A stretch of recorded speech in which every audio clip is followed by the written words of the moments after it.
What up? It's the real Keith, any other fabrication of your imagination. And I'm back with another Rekkyou Sensen chapter review, chapters 24 and 25. And we pick up where we left off with Nars on top of Deanna. And Nars says, "I'll pierce you just as you are, along with that rock in your arm. I'll cut off your head." And the next thing you know, it says, "What?" She broke free. And Nars's sword is stuck in the ground. And the rock his sword was stuck in actually broke it. Well, I definitely didn't see this coming, but Nars is turning into stone. Then Gaia states that Deanna's ability is the ability to manipulate and infiltrate objects with her own cells as if they were sand. Did she use the wound to introduce her cells and petrify his arm? If you touch it, it's a fatal wound. Maybe hand to hand is Deanna's specialty. But having such immense power, why does she fight so passively? And Nars says that she has no intention of winning by killing him. And then Nars goes back on the offense. And then the Prime Minister of Canada calls Deanna and tells her that she can't win unless she tries to kill him. But Deanna feels like she can still make him surrender. And the Prime Minister says that she will die if she doesn't kill him. You have people that believe in your victory, including this person. And then we see a picture of Deanna's mother. And the other Canadians and her mother say they believe in Diana. And then Deanna stops moving and all of a sudden she disappears. But Nars saw another intention and she ended up behind him. And then she punches him with a rock-infused punch, sending him flying, and he says that he couldn't react. And then they speak on the olive branch necklace that Deanna has, saying it must be from a new religion in Canada, and Deanna is the symbol of the cult.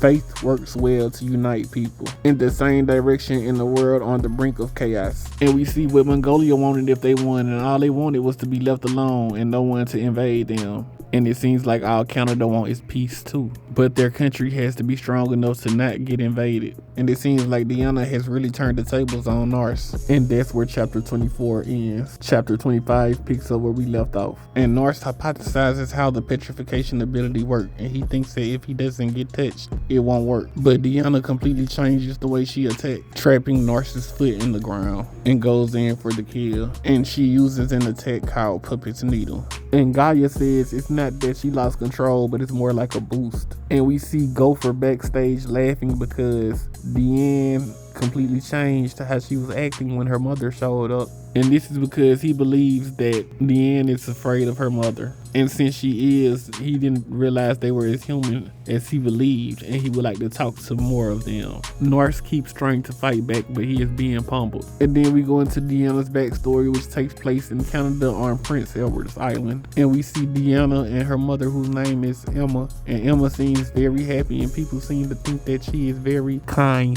Deanna really cares and supports her mother because of how kind she is. And Deanna says she wanted to live in this kind world forever, but she was the one who destroyed that world. One day Deanna was in the field working, and then she passed out. She had got sick and was on the verge of death. And then afterwards, strange things started to occur, like how the crops only would grow on her side of the field. And then one day the ground cracked, and Deanna said that her hands felt weird, and this is where she unlocks her powers. A few days later, the government came and told her about her special cells, and they wanted her to purify the land and possibly save the population. And she did just that. Plants sprouted, crops grew back, and trees that were about to die bared their fruit again. And around that same time, her mother started to change. More government agents wanted to see her ability in action, and they made her destroy a large chunk of a forest. The government made her believe that the forest was empty and evacuated, but in reality, it was some soldiers there that they were trying to get rid of. And it seems like her mother was in on it too. And she tells Deanna that she made everyone happy. And from that day on, they start calling her a saint. And from that day on, the attacks continued.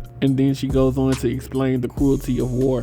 And she said she would kill to protect the land that she made prosper. And then one day Deanna was tired of it and told her mother that she wanted to go home and stop killing. Her mother was not pleased with that. Then her mother snapped, saying, "If you don't do it, who will? Do you think it's okay for so many people to die because of you? If you give this up, many people will die and you'll be a murderer. Is that what you want? There are many who have nothing to eat, who are suffering, who are dying without being able to do anything. Dad died in the war too, remember? You have the power to help everyone, so why are you being so selfish and only thinking about yourself? It's a sin not to use your power. You're so insensitive. And that's when Deanna believed that she broke her. Her power broke her. And then Deanna started to stab herself, but her mother stops her. And then her mother apologizes and says that she's gonna be with her the whole way and gives her an olive branch necklace. And a year passed by with no one in her town dying from hunger. And people are talking about her achievements, saying things like, my parents were able to resume farming. If we keep this up, we'll definitely achieve peace. There are almost no food thefts anymore. But Deanna seems to have become numb to the whole situation. And then it pans back to the fight, and it seems like Deanna has done a lot of damage to the arena. Norse has also taken a lot of damage, saying that if she fought like that from the beginning, he would have stood no chance. But Norse still feels like he can win, but he has to do it in one blow, and he would deal with her attacks until that time comes, and then he says challenge accepted. It's an endurance match, and that's where the chapter ends. Both of these chapters were amazing. I did not expect Deanna to make a comeback the way that she did. She was already considered one of the strongest, and now she proved it. Her backstory is pretty messed up too, seeing as how her mother used to be so kind, and now all of a sudden she turned Deanna into a killing machine. I also like how they expanded on her powers, giving her the ability to petrify you. I kind of wish they would do it for Norse too, because he has the most lackluster ability out of the whole series. But their fight keeps getting better and better, and I know next chapter is probably the last chapter of the fight. And I wonder if Norse can last, because Deanna has the range and the AoE to keep him at a distance. And one touch from her, he's pretty much petrified and he'll lose. But that's all I got for you today. Like, share, subscribe, and comment for more Rekkyou Sensen chapter reviews. And if you like versus battles, it doesn't cost you a dime while it costs me time. Also, follow Universal Debates and all my other pages. Links in the description.